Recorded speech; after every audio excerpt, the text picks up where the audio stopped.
Okay, Unity level up. Um, so we're going to be making a simple 2D character controller using a state machine today. Um, this should work on most versions of Unity, at least right now. I don't know what Unity's going to do in the future, but of course, first thing you'll want to do is like make your project. So I really recommend using Unity Hub to take care of all your Unity versions, because every time you update Unity, like stuff changes. So sometimes you want to stay with one version, but then you start another project in a different version. This just lets you manage all of that really easily. So, you'll come over here, click New. We're going to be doing this in 2D, so you'll want to start with this like 2D thing, but I've already made the project, so I'm going to close this stuff now. And we're going to start off by making a new scene. Well, actually, we should do a tour of the editor first. So, yeah, when you open up the editor, this is kind of what it's going to look like, except you're not going to have all the stuff here. This hierarchy right here, this is basically a long list of every game object that you put in your scene. And a scene is basically a level. This right down here is the project browser.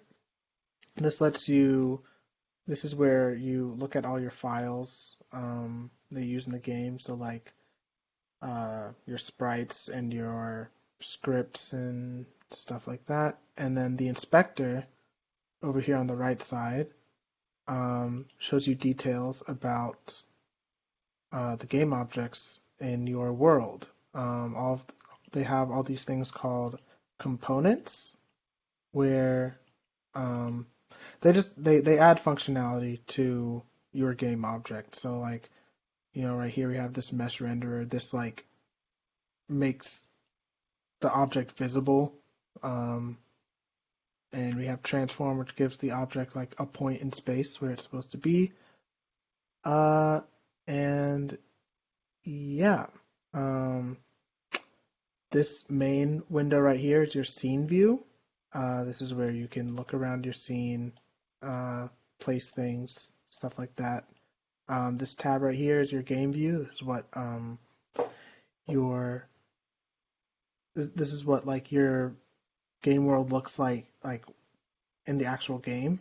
And then we also have like, surprisingly, Unity has a web browser in it where you can go on the App Store, Asset Store, and download assets that you can use in your game. There are a lot of free assets, but honestly, I feel like it's a bit better to look at this thing on an actual web browser rather than through Unity. But they have it here if you want that. And then for some reason they keep this animator tab here, and this is for like a state machine for animations. We're not going to do that today though. So yeah, let's like actually get started. So first what we're going to do is we're going to make a new scene. I'll name it,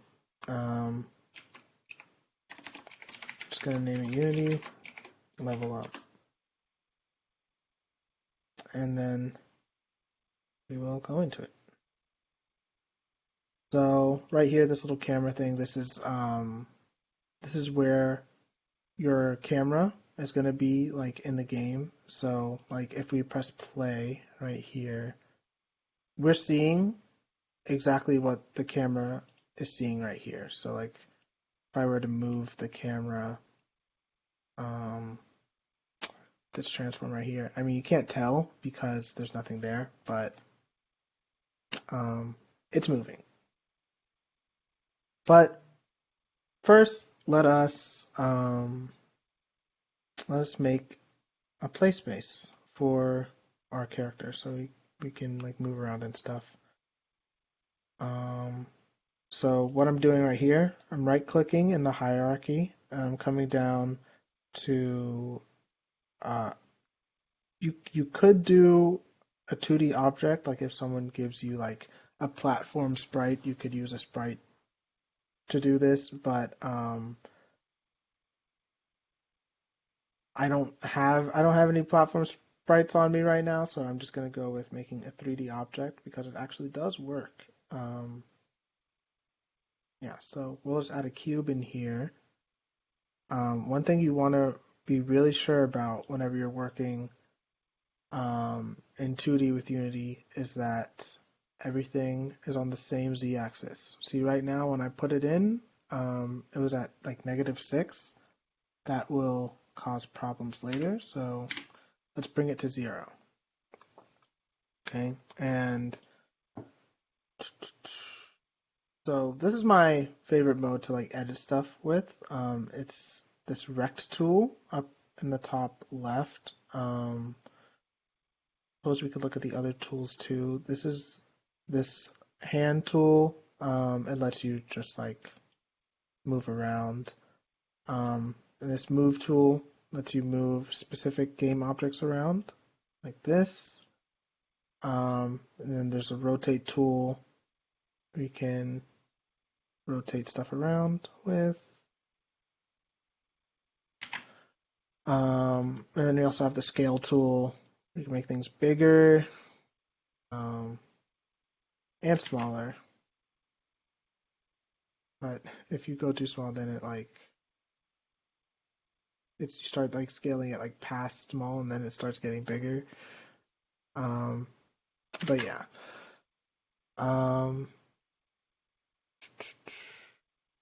This is like all the first three things put together. You can rotate, move, and scale all in one. I never use this. And then yeah, you can put in custom editor stuff as well. But this rect tool I like. I think it works really well in 2D because you can just like drag it around wherever you want really easily. And right here on the edges of your material, or I mean on the edges of your game object, you can like stretch it out everywhere, and it's really easy to work with. So yeah, right now I'm just gonna make a little wall for us. And now that's only one wall, so we need to make a new one. So we come over to the hierarchy, we find our game object, we right click, duplicate, and now we have another one. But we're gonna need to rotate it around so that we can walk on it. So I'm gonna rotate this 90 degrees on the z-axis because if we did it on any other axis, then it wouldn't. It would turn it in. Yeah. Okay. I guess I should explain that. Explain that. Right now we're in like 2D mode. But in reality, we are in a 3D space. Like you can see right here. You can swap between it with this 2D button right here. So you still have to keep that in mind when you're doing rotations, because if you rotate Y, you'll rotate on the Y axis like this.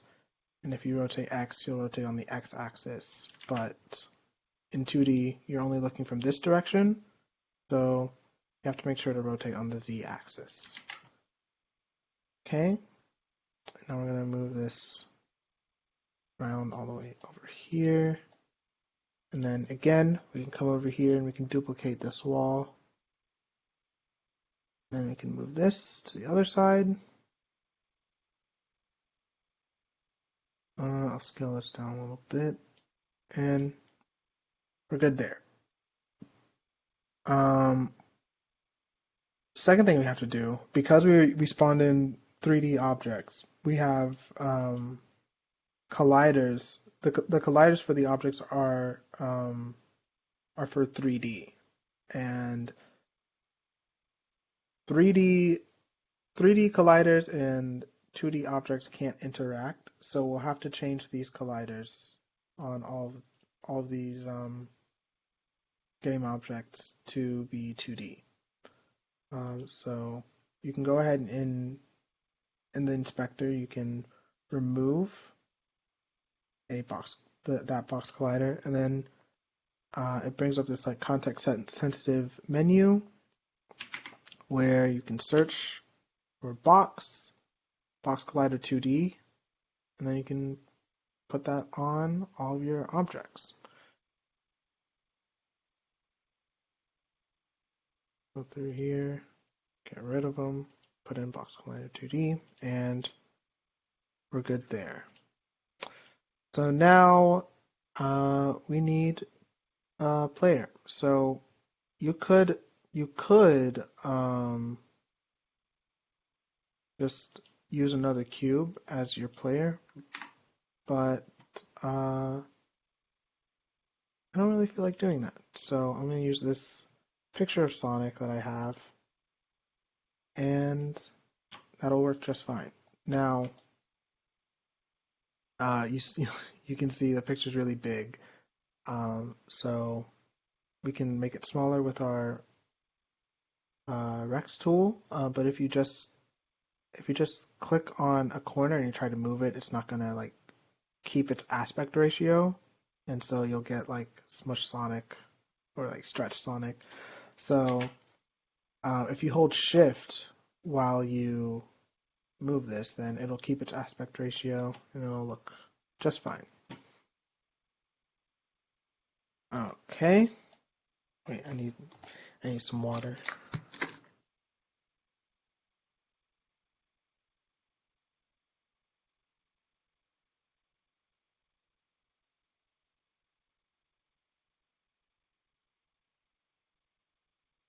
Okay.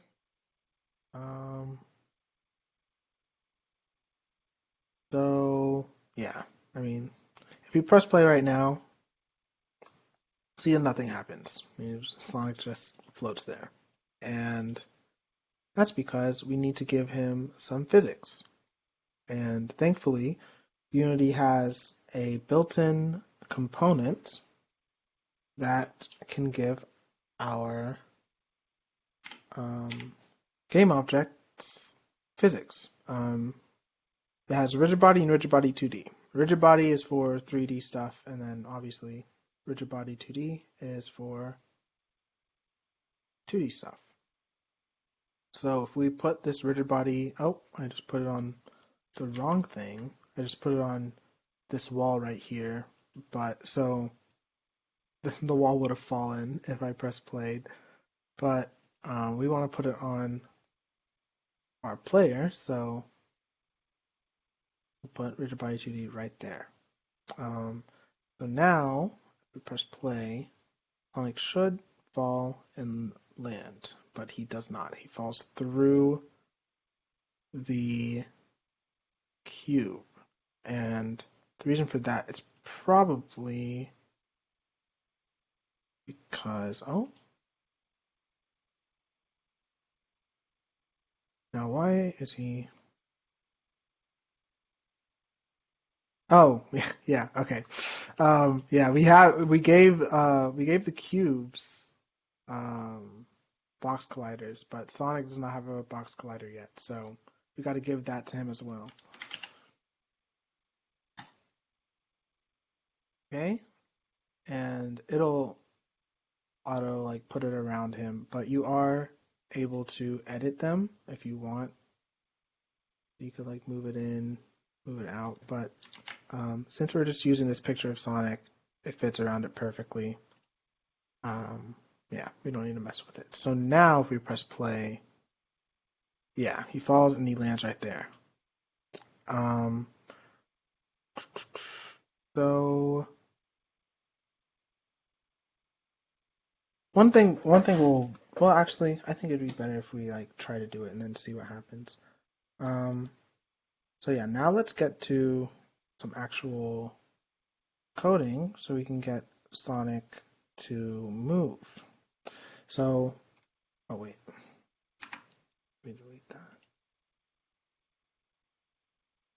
So you come down here to the project browser, and then you right click, move up to create, C# script.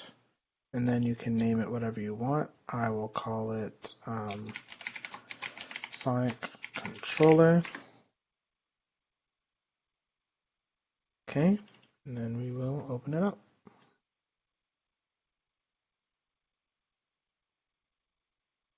Okay, and okay, so we're gonna need a reference to our Rigidbody 2D so that we can change Sonic's velocity whenever we want.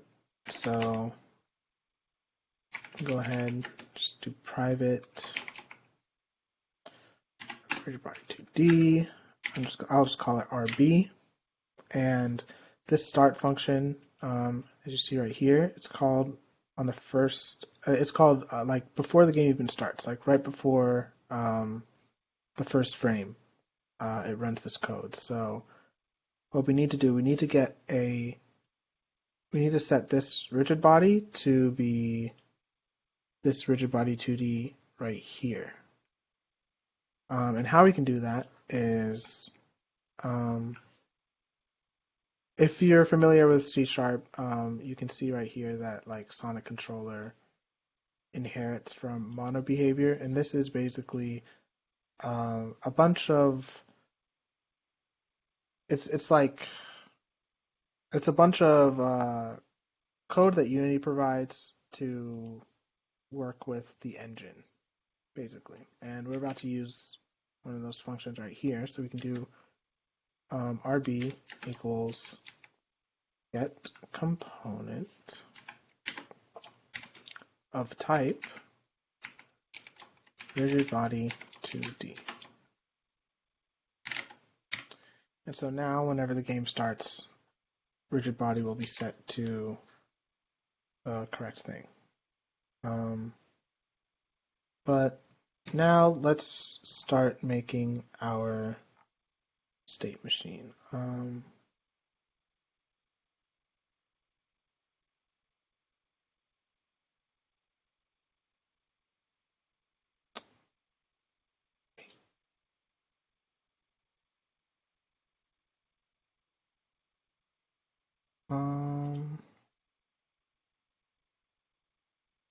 Okay. You go back here. Okay. Okay, so we're going to use what's called an enumerator to keep track of what state we're in. And basically, an enumerator is basically a set of integers that we can name, basically. So this is how you make one. You do public enumerator. I'm naming mine Sonic state, and we'll have a few states. We'll have idle, we'll have jumping, we'll have falling, and we'll also make a dash. So we'll have a dashing state as well. And then we'll also need to be able to see our current state. So we'll make this right here. And so basically this can equal any of these. And so that's what we're going to use to do our state machine. So yeah, we're going to want to start as idle. So probably in the start function, it's a good idea to go ahead and set current state equal to idle right there. And so then we can come into our update function. This runs every single frame. So yeah, we'll do switch on the current state. So right here, we will make all these cases for different states. So we'll have this case for the idle state. We will have a case for jumping state.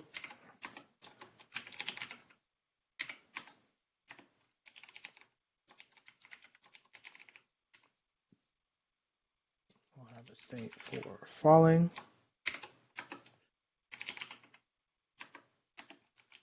And we will have a case for not falling, dashing. Okay, so in our idle state, we'll want to be able to move around. So we have to be able to take in input from the player. So what we'll need to do that is a public vector2, and we'll call this move input.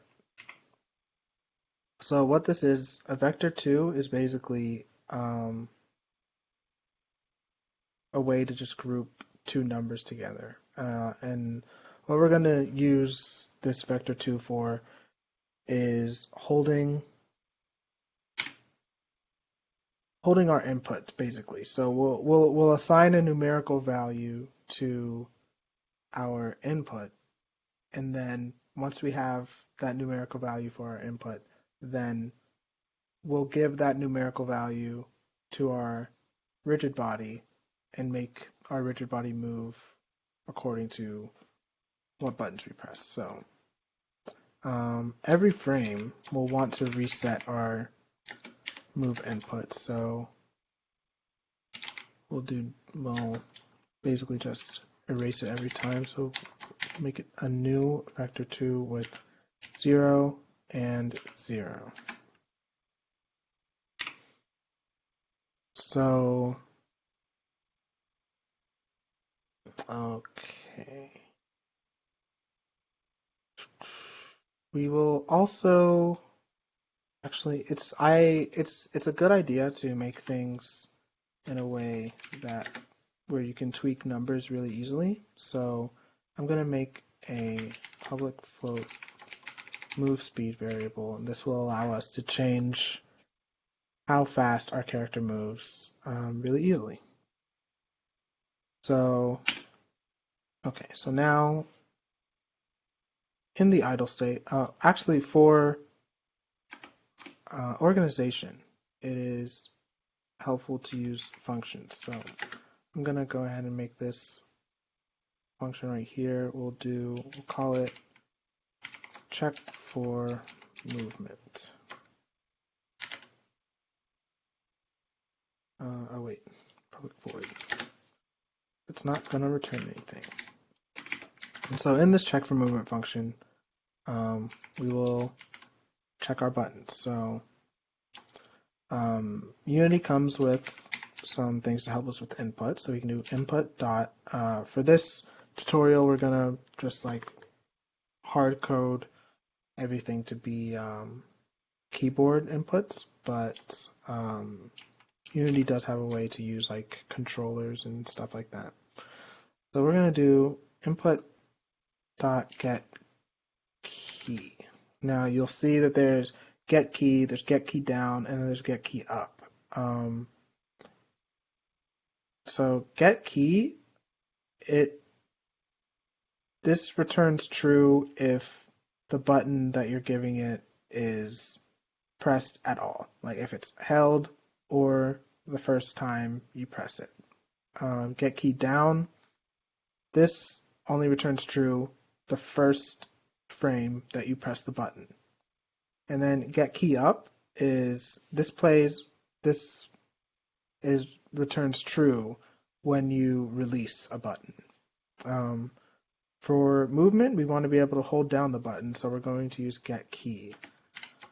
And I'm just going to use WASD. So you'll give this get key function a key code, and I'm going to give it A for left.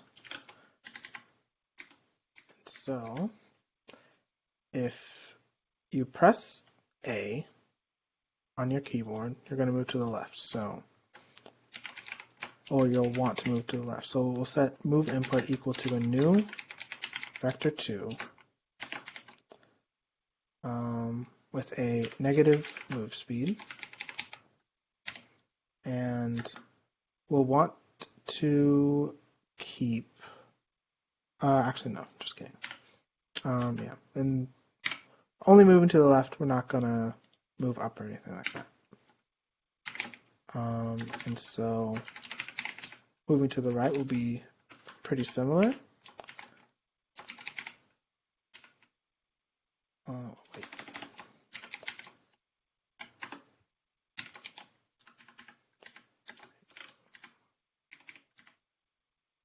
So here we will do move input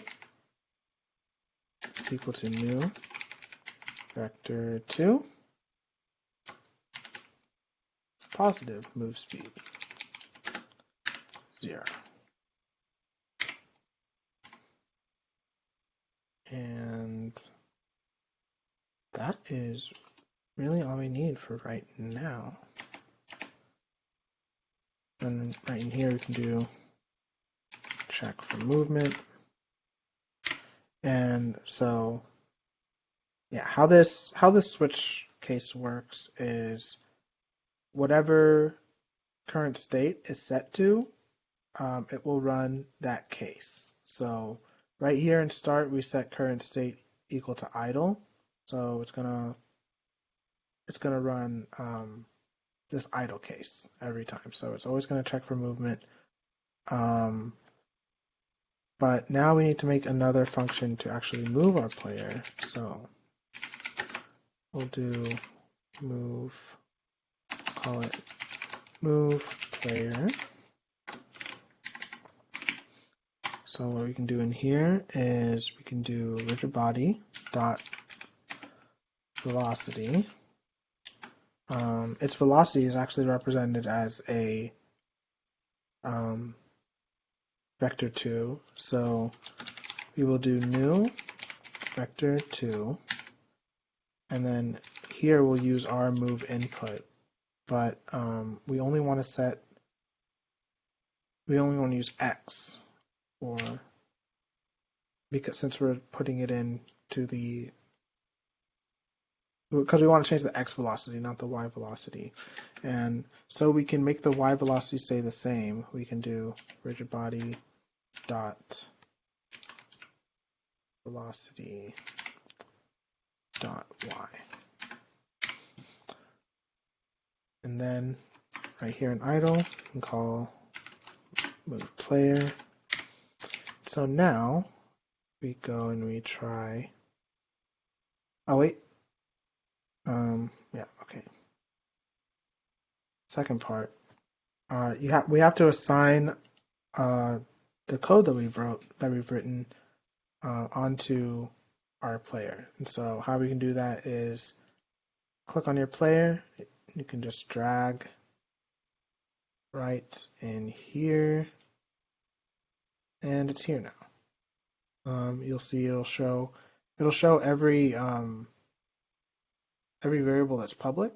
So I don't really like having move input public like that, since we don't really need to change that ever. That gets changed at runtime. So you can go over here and change it to private, and now it won't show up anymore. We can make move speed 3 and see what happens if we press play. Okay, if I press A, Sonic moves to the left. Press D, Sonic moves to the right. Okay, cool.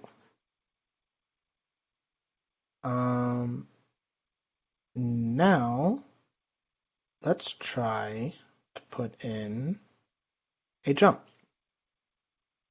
So we don't want to be able to jump infinitely in the air. So we'll have to have some way to tell if Sonic is on the ground. And how I like to do this is right-clicking on Sonic, and then you create an empty game object. We'll call this game object ground check.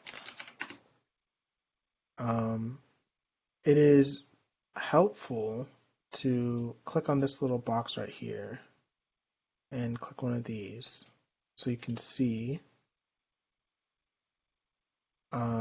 where your empty game object is. So we'll want this ground check to be we want it to be like at the bottom of Sonic.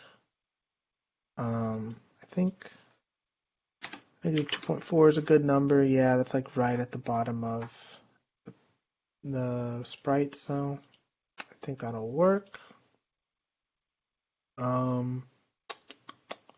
And now we'll need to have a reference to this empty game object in code. So what we're going to do right here, we'll make a public transform, and we'll call it we'll call it ground check here as well. And so now, if we come back to Sonic, you'll see right now ground check is set to none.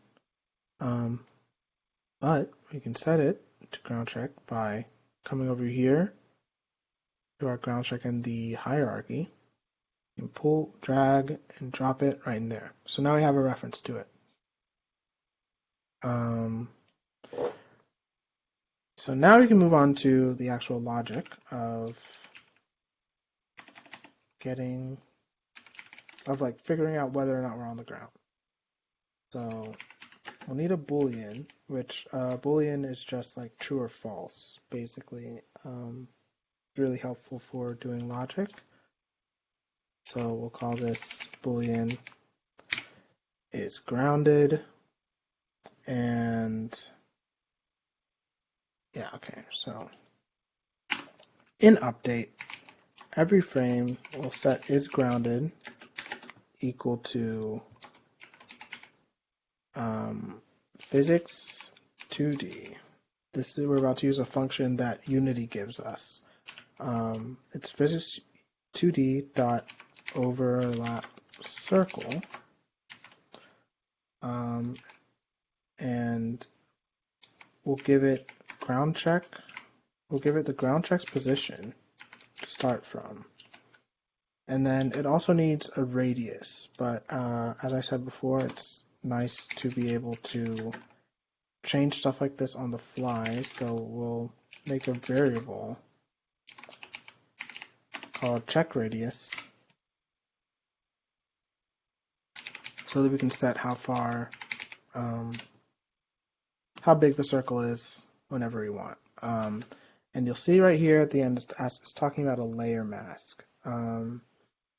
So that's actually going to have us come back out here. So all these, it's kind of weird, like naming convention. But all your game objects have layers, and it's not really like it's not like they're stacked up on top of each other.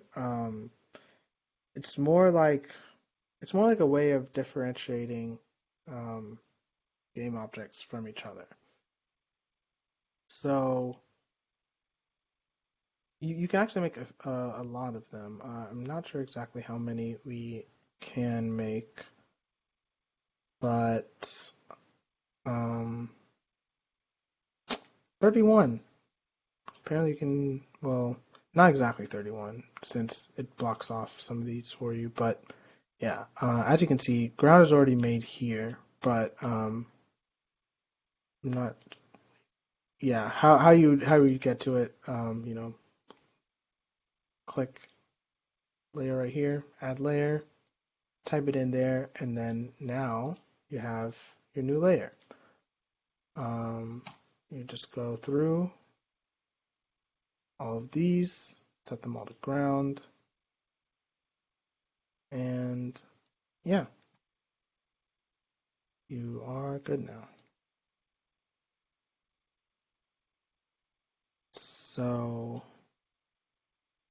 again, if we ever want to change what our player can walk on, it's a good idea to make this a variable.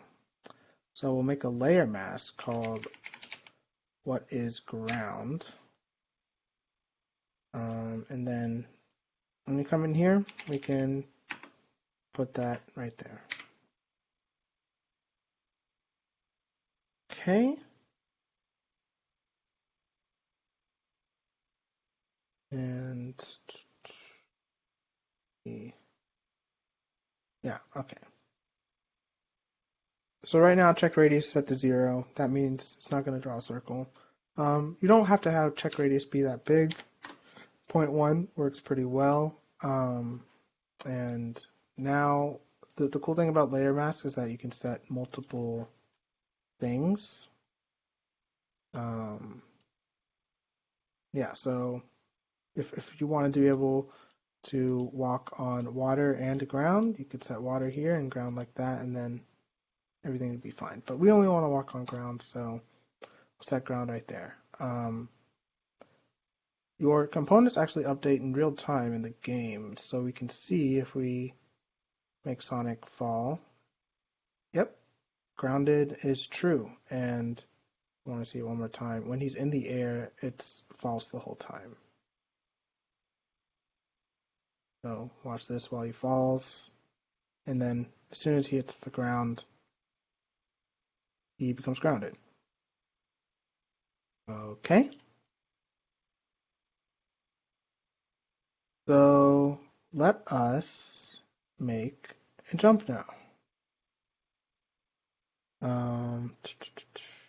Yeah, we'll make a function called public void check for jump.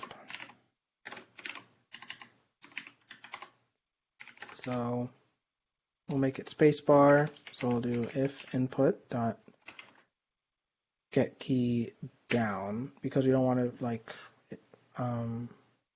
you only want to jump like right at the beginning.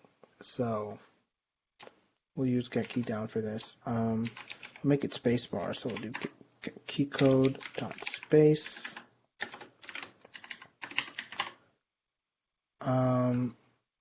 We want to jump, so we'll set our velocity to a new velocity. We'll keep going wherever we were going on the x-axis, but y, again, it's nice to have variables so we can change anything whenever we want. So we'll come over here and we'll do public float jump velocity.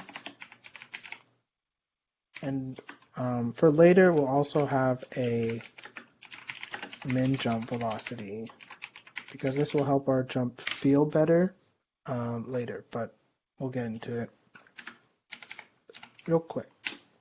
So then in here, you can put in jump velocity, and yes. But now, because you jumped, you will now need to switch your state. So we'll do current state is equal to Sonic state dot jumping. Okay. And so in idle, we'll check for movement, and then we'll check for jumping. And so now we need to set up our logic for when you're jumping. So when you're jumping, you still want to be able to move. So we'll still check for movement the same as before. And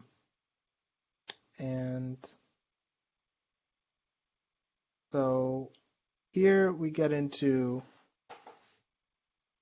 the min jump velocity. So if you don't do this, then every time you press the spacebar to jump, you'll always jump your max height every time. But usually when you hold a game, it's like you hold. Usually when you play a game, like you hold the button to jump higher, and then like if you let go early, then like you'll do a shorter jump. So this is what will get us that that type of jump. So we'll do input dot get key up. So if you release the spacebar, keycode dot space,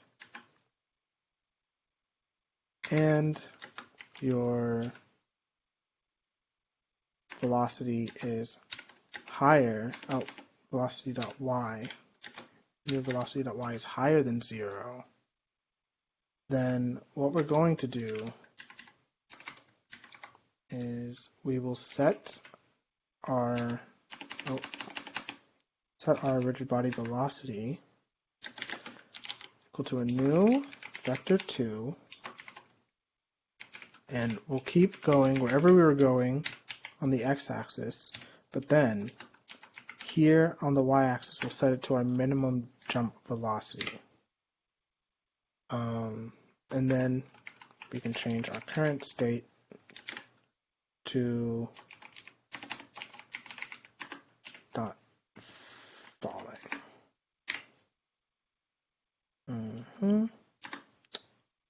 Okay. And then we also need to check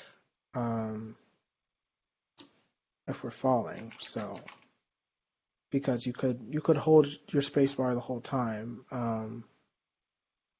and then your state would never change to falling. So what we need to check is if our y velocity is less than or equal to 0. That means you're about to start falling. So if your y velocity is less than 0, then current state is equal to falling. Yep. Okay. And then in falling, the only time you really want to go out of falling is if you become grounded. So if you're grounded, go back to idle.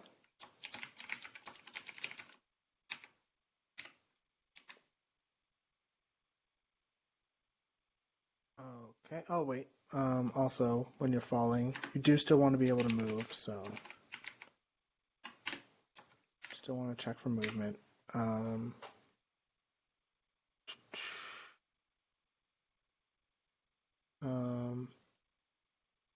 And one thing I forgot on both of these is that while you're jumping, you still want to be able to. You still have to move the player. And while we're falling, do still have to move the player. Okay. Let's see if what we wrote works.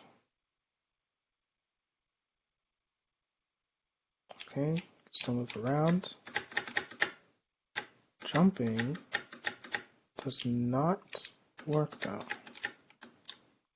And that is because we didn't set jump velocity and minimum velocity. So for jump velocity, let's set it to 9, and minimum jump velocity, we'll do 5. Actually, put this on 7. Yeah, okay. Now, we should actually jump, yeah. Okay.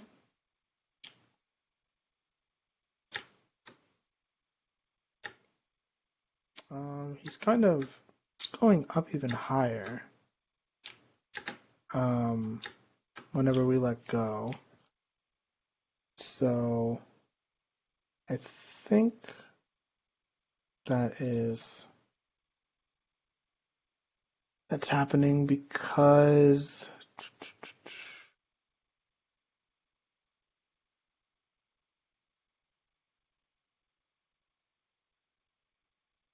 oh, okay. Yeah, so right here we said if your rigid body velocity is greater than 0. But it would actually be better if right here we put greater than minimum jump velocity, because what could happen is that you're just about to fall, you're just about to be at the top of your arc, and then you get some velocity added, so then you like hop even more. But if we have it to where you can only run this code if you let go of the spacebar and you're above that minimum velocity, then that won't happen anymore.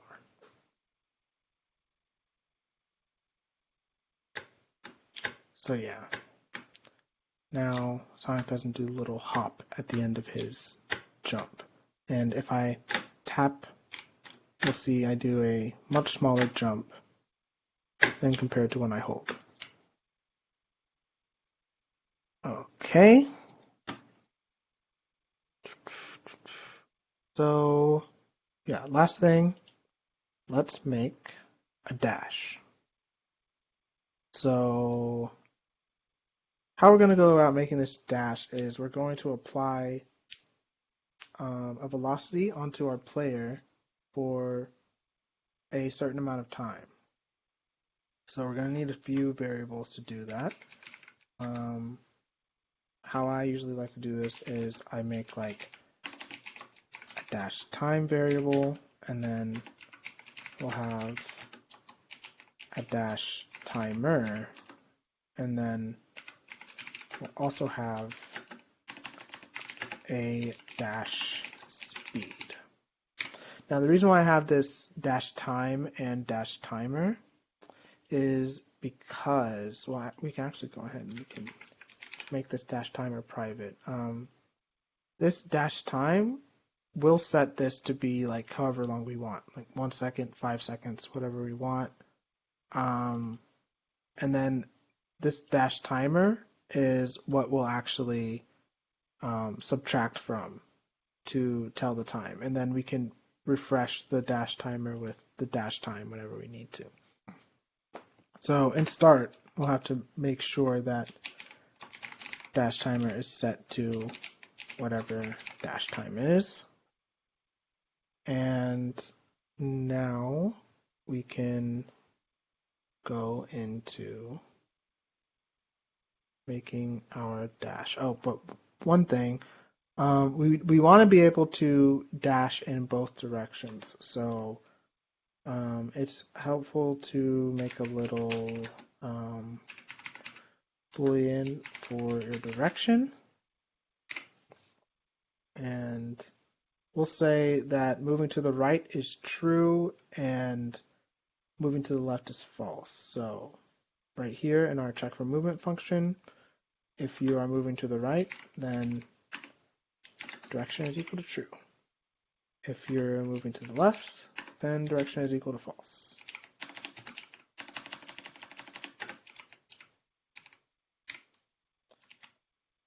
Okay, and so now we can actually make the dash. So if you start dashing, if direction is true, that means you were last moving to the right, so we want to dash to the right. So we'll set our velocity to a new vector 2, where move towards dash speed. Move dash speed positive, so we're moving to the right, and then we'll set our y velocity to 0, so that you can so that you stay in the air and you just move to the right. And then else body dot velocity new vector 2, and we want to move to the left on this one, so we'll do a negative right here. Speed, set that to 0. Okay.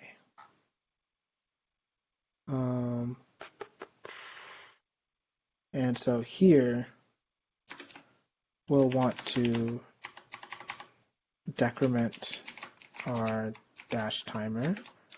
This is a built-in Unity thing where you can subtract time dot delta time, and what this is it's the time between frames. So it's generally a very small number, like 0.002 or something like that. But since this is running every frame, it'll keep subtracting, and it'll add up, and yeah, we'll eventually get to 0. So if our dash timer is less than or equal to 0, then what we're going to do is stop dashing. So we want to be able to dash in the air and on the ground, so we'll have to add some logic right here. So if you're grounded at the end of your dash, then we want to set current state to sonic state dot idle. And then if you're not grounded, then you're in the air. So set current state equal to sonic state dot falling. And now we actually have to add a function so that we can start the dash. We'll just call it public void check for dash. I'm just going to use K for the dash button. So we'll do if input get key down, key code dot K, then current state is equal to sonic state dot dashing. That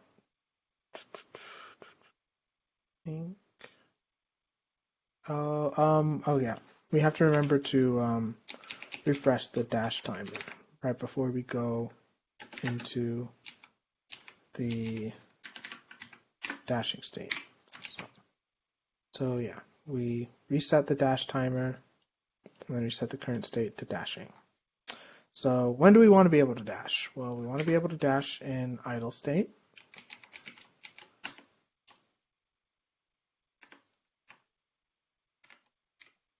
And we want to be able to dash when we jump. Let's put it right here. And we also want to be able to dash when we're falling.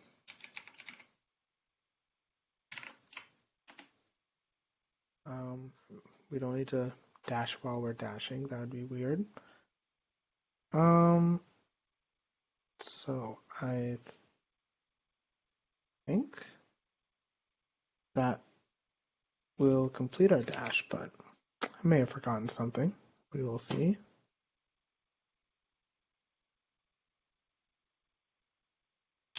Okay. Oh, once again, we didn't set the variables. Dash time doesn't need to be that long. Do like 0.1, set dash speed to like, I don't know, 15. Hey, Daniel. Oh yeah. Just time check it, 7:05. Oh shoot. I Might mean, you be. also started at 16. Yeah, we did Mm, start at 6:10, but actually we're done. okay. So it works Yay. out. Yeah, we got the dash in. So yeah, I guess that is the end of this level up.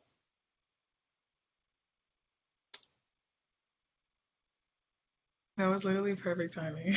Yeah, seriously. But yeah, let me stop Oh, recording.